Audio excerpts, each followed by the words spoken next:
Hey guys, I'm behind the rod building bench today. I want to give you a quick tip on spining a 4-piece blank. It really goes for any multi-piece blank, honestly, whether it's 2, 3, or 4 pieces, but we get a lot of questions on a 4-piece fly blank especially. So there are 4 sections to the blank. You have a tip section, second section, third section. The fourth section is the butt section, if you will. That's the one that has a logo on it, or that's where you're going to put your handle, reel seat, fighting butt, those things. So I always start with the tip section. It is the thinnest section, and you're really just going to use a smooth tabletop workbench, and you're going to give it a little bit of flex. So you're not going to over exaggerate it, and honestly, you don't even need to go 90 degrees. You can go 90 degrees a little bit from the table that you're working on, but you're just going to rotate it like this, and you can see it there.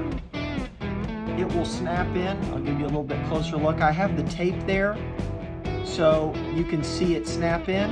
Honestly, some blanks will have 2 spines. A lot of the time they will be 180 degrees from one another, and if that is the case, just pick the harder spine, the one that it really wants to settle into. You don't have to use tape. I was using tape here to kind of give the demonstration that you can actually see, but what I would use, find your spine. Sometimes I lean it on my shoulder here. I take a China marker, and when I mark this blank, I'm just going to lay the China marker on its side and mark the spine like that. So I'm still giving it a little bit of flex on my shoulder to match the flex kind of that I was giving it there. Then that's the first section down, the tip section. I move on to the second section, and I do the second section again separately. This one is a little bit firmer because it's got a little more backbone in it. It's not going to be as flexible. As you move down into each section, the third section and the butt section, honestly, you'll probably not be able to flex those unless we're talking a 2-weight, a 3-weight fly rod, or an ultralight.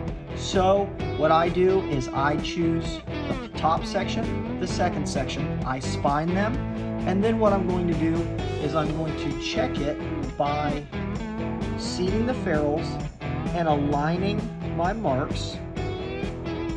Make sure that ferrule is seated, and then what you're going to do is you're going to add a little bit of flex to both sections at the same time when they're together, and check it, and you'll see there both of those flags are up nicely and those spines are aligned. For the third and butt section, I really just look down the blank and pick the straightest axis, and I mark the straightest axis with the side of my China marker again, and then I line those marks up with the flags or the marks on the top 2 sections that I have for the spine. So guys, that's how that you spine a multi-piece blank, and especially a 4-piece fly blank. This is here the MHX native in the clear water color. This is the 9-foot 6-weight. This blank also comes in a satin black. So the natives are a great line of blanks from MHX. This one again is the 6-weight. It comes in the color clear water. Also, it comes in the satin black. So guys, hopefully that'll get you headed in the right direction if you want to spine a multi-piece blank and a 4-piece fly rod.